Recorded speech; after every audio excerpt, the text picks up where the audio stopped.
Syllabus देखेंगे कि syllabus आखिर है क्या। तो नियामक निर्देशांक ज्यामिति में क्लास 10th में जो सबसे पहले पढ़ना है वो दो बिंदुओं के बीच की दूरी ज्ञात करना है। दो बिंदुओं के बीच की दूरी पर पढ़ना है। उसके बाद मूल बिंदु से किसी बिंदु के बीच की दूरी ज्ञात करना है। मूल बिंदु के बारे में हम लोग पढ़ चुके हैं कि मूल बिंदु क्या है। उसका दूरी सूत्र का प्रयोग करके बिंदुओं को समदूरस्थ सिद्ध करना है। दो बिंदु दूरी सूत्र का प्रयोग करके दे देगा, 3 बिंदु दे देगा और कहेगा कि तीनों बिंदु एक दूसरे से समदूरस्थ है, इस बात को सिद्ध करना है।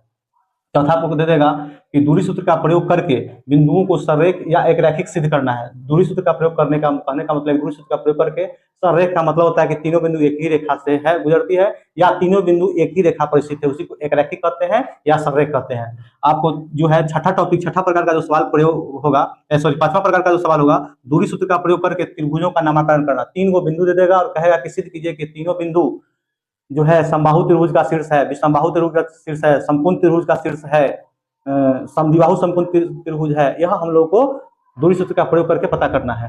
फिर छठा प्रकार का कह रहा है कि दूरी सूत्र का प्रयोग करके ही हम लोग को चतुर्भुज का नामकरण करना है। 4 गो बिंदु दे देगा और कहेगा कि चारों बिंदु बताइए कि चारों बिंदु से जो चतुर्भुज का निर्माण होगा वह चतुर्भुज एक आयत होगा, वह चतुर्भुज एक वर्ग होगा, वह चतुर्भुज समचतुर्भुज होगा, वह चतुर्भुज समांतर चतुर्भुज होगा। इस बात को हमको दर्शाना होगा। वो सब में दूरी सूत्र का प्रयोग करेंगे। और 7वां नंबर जो सवाल है, दूरी सूत्र का प्रयोग करके परिकेंद्र का निर्देशांक, परिवृत्त की त्रिज्या और परिवृत्त का क्षेत्रफल ज्ञात करना है। दूरी सूत्र का प्रयोग करके हम लोग देखेंगे कि क्या है 7वां, परिवृत्त क्या है, परिकेंद्र क्या है। जब आएंगे 7वां टॉपिक पर तो देखेंगे। हम लोग सबसे पहले अभी पढ़ रहे हैं फर्स्ट टॉपिक, दो बिंदुओं के बीच की दूरी ज्ञात करना। दो बिंदु के बीच की दूरी, और सबसे ज्यादा परीक्षा में सवाल आपको यही दोनों से पूछता है ऑब्जेक्टिव में। दो बिंदु के बीच की दूरी दे देगा या कहेगा एक बिंदु दे देगा, बिंदु का नियम कहेगा दो बिंदु, मूल बिंदु से इसकी दूरी क्या है ऑब्जेक्टिव दे देगा, ऑब्जेक्टिव भी रहेगा, ऑब्जेक्टिव में पूछा जाता है। और कभी कभी संरेख के लिए पूछ देता है, कभी कभी 2 नंबर के लिए या 5 नंबर में सही सवाल पूछा जाता है। तो इसमें से ज्यादातर सवाल जो है, लेकिन पढ़ना सब है क्योंकि हम लोग पढ़ेंगे सब, तभी जाकर के हम लोग का कॉन्सेप्ट क्लियर होगा, तभी जाकर के आगे का जो चैप्टर है वो हम लोग को समझ में आएगा। तो अभी हम लोग देखेंगे कि दो बिंदुओं के बीच की दूरी क्या है। सबसे पहले दो बिंदु के बीच की दूरी देखेंगे। तो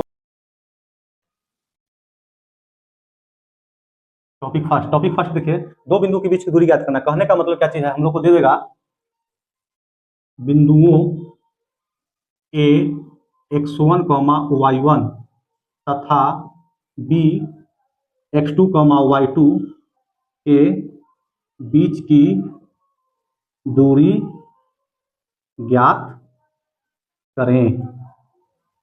हम लोगों को दे देगा बिंदुओं a x1, y1 तथा b x2, y2 के बीच की दूरी ज्ञात करें।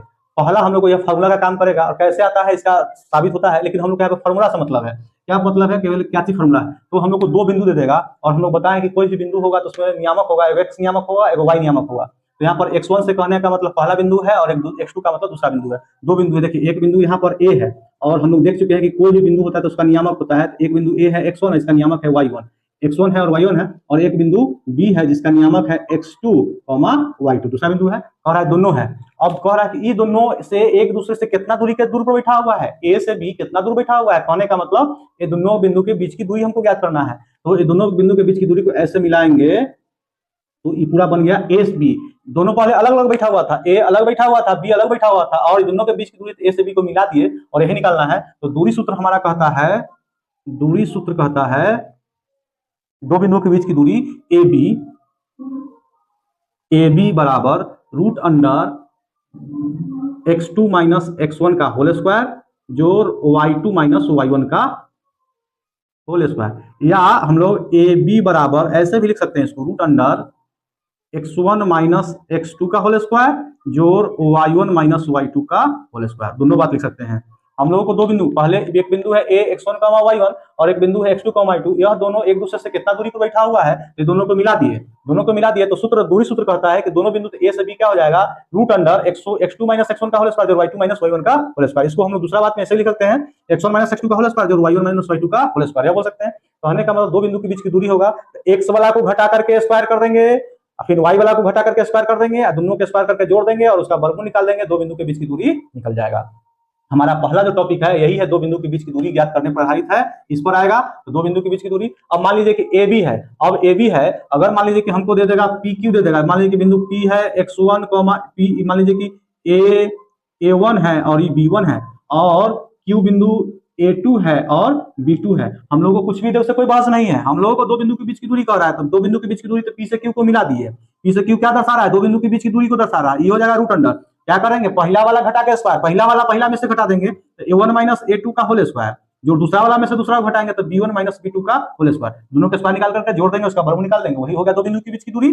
और हमेशा याद रखिएगा कि जो दूरी होता है उसका एक अपना यूनिट होता है, इसमें तो मीटर सेंटीमीटर दिया नहीं रहेगा, किलोमीटर दिया हुआ नहीं रहेगा, तो हमेशा निकालने के बाद उसमें इकाई लगा देंगे, इकाई लगा देंगे, यूनिट लगा देंगे, तो वो हमारा परिपूर्ण हो जाता है। जैसे होता कभी कभी क्या है कि हम लोग भी जो देखते हैं तो बच्चे यहाँ तक लाते बनाते सही है, लेकिन लास्ट में उसका यूनिट नहीं देते हैं, क्या चीज है उसकी बीमा नहीं देते हैं, इकाई दे देना चाहिए, अगर इकाई दे देते हैं तो हमारा फुल नंबर मिलता है। ठीक है, चलिए फिर हम लोग आगे देखते हैं। आइए टॉपिक 2 है मूल बिंदु से बिंदु पी x1 y1 के बीच की दूरी। अब देखिए मूल बिंदु तो हम लोग जानते हैं तो मूल बिंदु O होता है, इसका नियम क्या होता है 0, 0। हम लोग पढ़ चुके हैं कि मूल बिंदु में x वाला भी 0 होता है और y वाला भी 0, x नियामक भी 0, y नियामक भी 0, भुज भी 0 और कोटि भी 0। मान लेते हैं कि मूल बिंदु O है जिसका नियामक 0, 0 है और एक बिंदु P है जिसका नियामक x1, y1 है। तो कह रहा है दोनों के बीच की दूरी ज्ञात करने के लिए, दूरी ज्ञात करने के लिए तो इसको मिला देंगे, तो क्या लिखेंगे यहाँ पर कि मूल बिंदु का नियामक क्या लिखेंगे, हम जानते हैं कि क्या जानते हैं कि मूल बिंदु का नियामक क्या होता है, मूल बिंदु का नियामक ओरिजिन O, नियामक क्या होता है 0, 0। ठीक है, 0, 0 होता है। ठीक है, तो मूल बिंदु से O से P की दूरी ज्ञात करना है होता है, तो हमें क्या ज्ञात करना है, O से P की दूरी ज्ञात करना है, यह ज्ञात करना है। तो देखिए क्या हो जाएगा, दो बिंदु के बीच की दूरी OP, दो बिंदु के बीच की दूरी क्या होता है, पहला माइनस पहला का होल स्क्वायर, पहला माइनस पहला इसका पहला तो हो जाएगा 0 माइनस x1 का होल स्क्वायर, जो इसका माइनस दूसरा माइनस उसका दूसरा 0 माइनस y1 का होल स्क्वायर। अब आइए 0 में से x1 को घटाएंगे, 0 में से घटाएंगे तो क्या हो जाएगा माइनस x1 का होल स्क्वायर हो जाएगा, जो यह हो जाएगा माइनस y1 का होल स्क्वायर। अब देखेंगे यहाँ पर माइनस का स्क्वायर तो प्लस होता है, क्या हो जाएगा x1 का होल स्क्वायर प्लस y1 का होल स्क्वायर। यह हो गया हमारा मूल बिंदु से किसी बिंदु के बीच की दूरी। तो मूल बिंदु से किसी बिंदु के बीच की दूरी ज्ञात करने के लिए कहेगा तो क्या करेंगे कि x नियामक x वाला का स्क्वायर जोड़ y वाला का स्क्वायर, x वाला का स्क्वायर जोड़ y वाला का स्क्वायर करके वर्गमूल निकाल देंगे, वही होगा मूल बिंदु के बीच की दूरी। और इसके साथ हम लोग यूनिट लगा देंगे, इकाई लगा देंगे। चलिए तो देखिए आइए हम लोग दो टॉपिक देख लिए हैं, दो टॉपिक से हम लोग आगे प्रश्नावली 1 का A, पेज नंबर है CG 8 जो कि बुक से है, कुछ सवाल उससे भी देख लेते हैं, जितना थ्योरी पढ़े हैं उसका यूज हम लोग को यहाँ होता है कि नहीं जो पढ़े। देखिए क्या कह रहा है कि बिंदु 15,8 की दूरी मूल बिंदु से ज्ञात कर। देखिए क्या क्वेश्चन में कह रहा है, मूल बिंदु से ज्ञात करने के लिए कह रहा है, तो मूल बिंदु से क्या हो जाएगा, मूल बिंदु से सॉल्यूशन निकालेंगे हम लोग यहाँ पर। तो मूल बिंदु से दूरी क्या होता है, मूल बिंदु से दूरी क्या होता है रूट अंडर, क्या करना है, या आपको ऑब्जेक्टिव पूछना है ऐसा सवाल, तो क्या करेंगे पहला वाला का स्क्वायर जोड़ दूसरा वाला का स्क्वायर, x का स्क्वायर जोड़ y का स्क्वायर, तो क्या हो जाएगा यहाँ पे 15 का स्क्वायर हो जाएगा जोड़ 8 का स्क्वायर हो जाएगा। 15 का स्क्वायर आप करेंगे तो आएगा 225, आप प्लस 8 का स्क्वायर करेंगे तो 64, इसको आप जोड़ देंगे ये हो जाएगा 5 4 9 हो जाएगा, 6 2 8 हो जाएगा और 289 हो जाएगा। 289 का वर्ग निकालेंगे तो 17, देखिए 17 आ गया। आप चाहे तो इतना सा छोड़िएगा, छोड़ तो देंगे लेकिन यह दूरी है, दूरी का एक अपना यूनिट होता है, दूरी का अपना क्या होता है, लंबाई क्या होता है, मीटर होता है, सेंटीमीटर होता है, किलोमीटर होता है, लेकिन यहाँ तो कुछ है नहीं, बिंदु है, इसके लिए हम क्या लिख देंगे, इकाई लिख देंगे, चाहे लिख देंगे यूनिट्स। हो गया 17 यूनिट्स। हम लोग का पहला नंबर सवाल हुआ। ऐसे ही जो भी सवाल होगा बना करके देखिएगा, फिर आगे हम लोग नेक्स्ट दूसरा नंबर सवाल देखते हैं। दूसरा नंबर सवाल देखते हैं, क्या कह रहा है कि यदि O 0, 0 मूल बिंदु हो और P के निर्देशांक -3, -4 हो तो OP ज्ञात कीजिए। तो O मूल बिंदु तो होता ही है, वो क्या कह रहा है, एक बिंदु O है जिसका नियामक क्या है 0, 0 और एक बिंदु P है जिसका निर्देशांक दिया है -3, -4 और O से P मिला देंगे तो हम लोग को OP निकालने के लिए कह रहा है, OP निकालने के लिए कह रहा है, OP निकालने के लिए कह रहा है। तो रूट अंडर मूल बिंदु से किसी बिंदु का दूरी निकालना होता है, क्या होता है जो दिया होता है x1 का होल स्क्वायर, जो बिंदु दिया हुआ उसी का स्क्वायर कर देंगे। डायरेक्ट ऑब्जेक्टिव में सवाल पूछता है, इसमें ज्यादा दिमाग लगाने की जरूरत नहीं है, 0 माइनस करने की जरूरत नहीं, सीधे यहाँ पर देखना है 0 0 से कर रहा है, तो जो दिया गया है पहले x वाला का स्क्वायर कर दो और जो बाद में y वाला का स्क्वायर कर दो, -4 का स्क्वायर कर दो, यहाँ पर हो जाएगा 3 का स्क्वायर 9 हो जाएगा, माइनस का स्क्वायर प्लस 3 का स्क्वायर, अब यहाँ हो जाएगा माइनस का स्क्वायर प्लस 4 का स्क्वायर हो जाएगा 16, 16 9 25 हो जाएगा और 25 का वर्ग होता है 5 और दूरी है चूंकि तो हो जाएगा यूनिट्स। हो गया आंसर, यही तो ज्ञात करना है। अब यहाँ पे x1 लिखे y1 लिखे, सब लिखने की कोई जरूरत नहीं है, यहाँ केवल कॉन्सेप्ट पे है। आपको सवाल देगा ऑब्जेक्टिव में रहेगा, मूल बिंदु से तो कुछ नहीं करना है, देखना है कि 0 0 है या ये नहीं देगा तो सीधे अगर ये भी दिया हो रहा था कि मूल बिंदु से P के निर्देशांक ज्ञात करने के लिए, अगर इसको हम ढकते हैं मूल बिंदु से निकालने के लिए कहेगा तो इसका स्क्वायर करके जोड़ के वर्ग निकाल लेंगे, हो गया, यही तो करना है। चलिए क्वेश्चन नंबर 3 क्या कहता है, सिद्ध कीजिए कि बिंदु A cos theta comma A sine theta की दूरी मूल बिंदु से सर्वदा एक ही रहती है, चाहे थीटा का मान कुछ भी हो। मूल बिंदु से कह रहा है तो मान लेंगे कि ओ मूल बिंदु है जिसका नियामक 0,0 है, और एक बिंदु मान लेंगे कि एक बिंदु पी है जिसका नियामक ए कॉस थीटा है, कॉमा ए साइन थीटा है, और कह रहा है इसके बीच की दूरी एक ही रहता है, कभी थीटा का मान कुछ भी हो जाए उसका मान चेंज नहीं होगा। इसे कहने का सिद्ध करना है, मतलब एक ही रहता है। देखते हैं तो क्या हो जाएगा, मूल बिंदु की चर्चा है तो मूल बिंदु का नियामक क्या होता है लिखेंगे। हम जानते हैं कि क्या जानते हैं, हम जानते हैं कि मूल बिंदु का नियामक ओ 0,0 होता है। हम लोग इस बात को जानते हैं कि मूल बिंदु का नियामक ओ 0,0 होता है। एक बिंदु क्या है, मूल बिंदु से हमें मूल बिंदु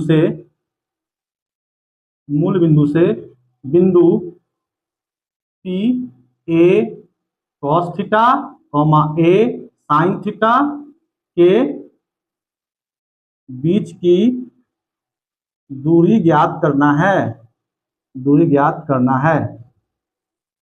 देखिए दूरी ज्ञात करना है तो ओपी बराबर क्या हो जाएगा, रूट अंडर मूल बिंदु से हम लोग देखे हुए हैं कि मूल बिंदु से क्या होता है, जो दिया गया है उसी के स्क्वायर करके जोड़ देते हैं, बस इतना। फॉर्मूला की कोई जरूरत नहीं है, फॉर्मूला लिखेंगे तो क्या हो जाता है, फॉर्मूला लिखेगा तो क्या हो जाएगा, x1 का स्क्वायर जोड़ y1 का स्क्वायर कर देंगे, रूट अंडर x1 का स्क्वायर। x1 हमारा क्या है, a cos थीटा का स्क्वायर जोड़ y1 हमारा क्या है, a sin थीटा का स्क्वायर। अब आइए इधर हम लोग देखते हैं, इधर तो क्या हो जाएगा, वो स्क्वायर है तो दोनों पे होगा, एक बार हो जाएगा रूट अंडर ए पे आएगा तो हो जाएगा A square cos square theta plus ये स्क्वायर इस पे आएगा तो जाएगा A square sine square theta. अब देखिए बाबू यहाँ पर क्या कॉमन आ रहा है, यहाँ पे आ रहा है ए स्क्वायर कॉमन ले लेते हैं, ए स्क्वायर कॉमन ले लेंगे तो क्या हो जाएगा कॉस स्क्वायर थीटा प्लस ए कॉमन ले लेते हैं हो जाएगा साइन स्क्वायर थीटा। त्रिकोणमिति में पढ़े होइएगा ए स्क्वायर गुना cos square theta plus sine square theta, चाहे sine square theta plus cos square theta 1 होता है, sine square theta plus cos square theta 1 होता है। हमारा हो जाएगा रूट अंडर ए स्क्वायर और ए स्क्वायर का वर्गमूल स्क्वायर से खत्म हो जाएगा, इसे काट दीजिएगा, ए आएगा ओपी बराबर क्या हो जाएगा, ए क्या है दूरी है, ये हो जाएगा ए यूनिट्स हो जाएगा। अब एक बात बताइए, थीटा के जगह पर कुछ रहेगा तो खत्म हो गया, थीटा ए रहेगा चाहे बी रहेगा सी रहेगा कुछ भी रहेगा तो हमेशा ए ही प्रदान करेगा, क्योंकि sign square theta plus cos square theta होता है 1। इसके जगह पर कोई भी मान रखिएगा थीटा के जगह पर तो हमेशा एक ही प्रदान करेगा। तो क्वेश्चन में ही कह रहा है थीटा का मान कुछ भी हो, थीटा के अल्फा बीटा गामा लैम्डा कुछ भी रखिएगा तो हमेशा ए ही होगा, क्योंकि sign square theta plus cos square theta plus sine square theta 1 है, sine square theta plus cos square theta 1 है, तो थीटा की जगह अल्फा रखेंगे तो sine square alpha plus cos square alpha भी 1 होगा, साइन स्क्वायर ए प्लस कॉस स्क्वायर ए भी 1 होगा। यानी कि कुछ भी रखेंगे थीटा के जगह पर तो हमें अगर स्क्वायर रूट के रूप में हमेशा हमें क्या प्रदान करेगा, ए प्रदान करेगा, एक प्रदान करेगा और ये खत्म हो गया, हमको बचा क्या चीज ए। यानी कि साइन थीटा के जगह पर कुछ भी अल्फा बीटा कुछ भी रखेगा तो इसका रखेंगे तो हमको ओपी जो है जो दो बिंदु के बीच की दूरी हमें क्या आएगा, हमेशा ए ही आएगा। यही बात सिद्ध करना था। देखिए यह सब क्वेश्चन ऑब्जेक्टिव होता है, लेकिन हम भाषा इसलिए पढ़ा रहे हैं कि भाषा का नॉलेज होना चाहिए, आगे बिना भाषा के हम लोग आगे नहीं बढ़ सकते हैं, इसलिए सब इन डिटेल में बता रहे हैं। ठीक है, सॉरी पर्सनली एक का ए 4 में 2 क्वेश्चन है, बिंदुओं यह और यह के बीच की दूरी। एक क्वेश्चन हम बना देंगे, क्वेश्चन आप बना लीजिएगा, कुछ आप भी मैथ कीजिए। तो पहला नंबर हम बना लेते हैं, दूसरा नंबर आप बना लीजिएगा। तो कह रहा है 4 का 1 हम बनाते हैं। 4 का 1 क्या कह रहा है कि बिंदुओं, तो मान लेंगे कि एक बिंदु P है जिसका नियामक -1,3 है, और एक बिंदु इसको बिंदु का नाम देते हैं Q है, यह है -5,7 है। एक बिंदु P हो गया बिंदु, इसी के बीच की दूरी ज्ञात करना है। ठीक है, तो अब यहाँ पे हम लोग क्या करेंगे, 2 बिंदु है तो इसको मान लेंगे x1, y1 और इसको मान लेंगे क्या चीज x2, y2। तो लिखेंगे क्या चीज यहाँ, आइए क्या दिया गया है, x1 के सामने देखिए तो x1 हमारा क्या है -1 और y1 हमारा क्या है, y1 हमारा है 3। वहां दोहराइए तो x2 बराबर क्या है हमारा, x2 बराबर सामने देखिए तो है -5 और y2 के सामने देखिए तो क्या है, y2 बराबर है हमारा 7। 2 बिंदु है तो 2 बिंदु हम लोग देखे हैं x1 y1 और x2 y2, जो पहला टॉपिक है। x1 के सामने देखिए तो x1 के सामने -1 और y1 के सामने 3, x2 के सामने -5 और y2 के सामने 7, हमने लिख लिया। अब देखिए अब यहाँ पे क्या है, अब हम देखते हैं 2 बिंदु के बीच की दूरी। दूरी सूत्र हमारा क्या कहता है, दूरी सूत्र हमारा कहता है, दूरी सूत्र का प्रयोग करेंगे तो 2 बिंदु के बीच की दूरी PQ बराबर क्या हो जाएगा, फर्स्ट माइनस फर्स्ट का स्क्वायर, x2 माइनस x1 बोलो कि x1 माइनस x2 बोलो, दोनों एक ही बात है। हम लिखेंगे क्या चीज, x1 माइनस x2 का होल स्क्वायर जोड़ y1 माइनस y2 का होल स्क्वायर। अब जगह पे सबके जगह पर हटा करके x1 के जगह पर x1 को हटाइए, x1 का मान रखिए, x1 का मान है कितना, तो -1 है, यह माइनस फार्मूला का, x2 हमारा कितना है, तो -5 है, तो -5 और इसका स्क्वायर कर देंगे जोड़। अब यहाँ पर देखिए y1 हमारा कितना है, y1 हमारा 3 है, माइनस फार्मूला का y2 हमारा क्या है 7 है, तो 7 का स्क्वायर कर देंगे। इधर आइए बाबू, इधर देखते हैं, यह हो जाएगा, इसको तोड़ेंगे, ब्रैकेट तोड़ते हैं, तो -1 हो जाएगा माइनस माइनस +5, इसका स्क्वायर हो जाएगा, प्लस 3 में से 7 घटाएंगे तो हो जाएगा -4 का स्क्वायर। इधर आएंगे तो रूट अंडर -1 + 5, 5 में से घटाएंगे तो 4 का स्क्वायर, प्लस यहाँ पर देखिए माइनस का स्क्वायर प्लस 4 का स्क्वायर हो जाएगा 16, इसको करेंगे तो हो जाएगा 16 + 16, रूट अंडर हो जाएगा 32, 32 को ऐसा लिख सकते हैं 16 गुना 2, 16 का वर्गमूल होता है, 16 को बाहर निकालिए तो हो जाएगा 4, और 2 का वर्गमूल नहीं होगा तो रूट अंडर 2। क्या निकला है, PQ निकला है, PQ। और हम बताएं कि दूरी को हमेशा क्या लिखते हैं, यूनिट्स लिखते हैं, यूनिट्स हो गया, यही हमारा आंसर। ये अगर आप हम बना दिए हैं तो दूसरा नंबर सवाल आप अपने समय करके देखिएगा। फिर आगे हम लोग नेक्स्ट क्लास में आएंगे तो आगे का सवाल पढ़ेंगे और जितना जल्दी हम उस सिलेबस को कवर करेंगे। अगर तेजी से पढ़ा रहे हैं तो आपको रुक रुक के 2 बार 3 बार वीडियो देखिएगा, आपको समझ में आ जाएगा। और इस चैप्टर से केवल 10 नंबर का सवाल, एक ही चैप्टर है कोऑर्डिनेट ज्योमेट्री में, एक का ए एक का बी, और तीन टॉपिक 3 चैप्टर है और 3 इससे हम लोग का 10 नंबर का सवाल आता है। और केवल इसको मजबूत कर लेते हैं तो 10 नंबर आपका अपना है। इसलिए जो पढ़ाए हैं सबसे पहले थ्योरी क्लास बढ़िया से देखिएगा, इससे पहले भी 1 और 2 वीडियो बना दिए हैं, 2-3 वीडियो बना हुआ है, इसको भी देख लीजिएगा, इससे आपका कंप्लीट हो जाएगा। चलो तो शेयर, लाइक और कमेंट कर दीजिएगा। Thank you.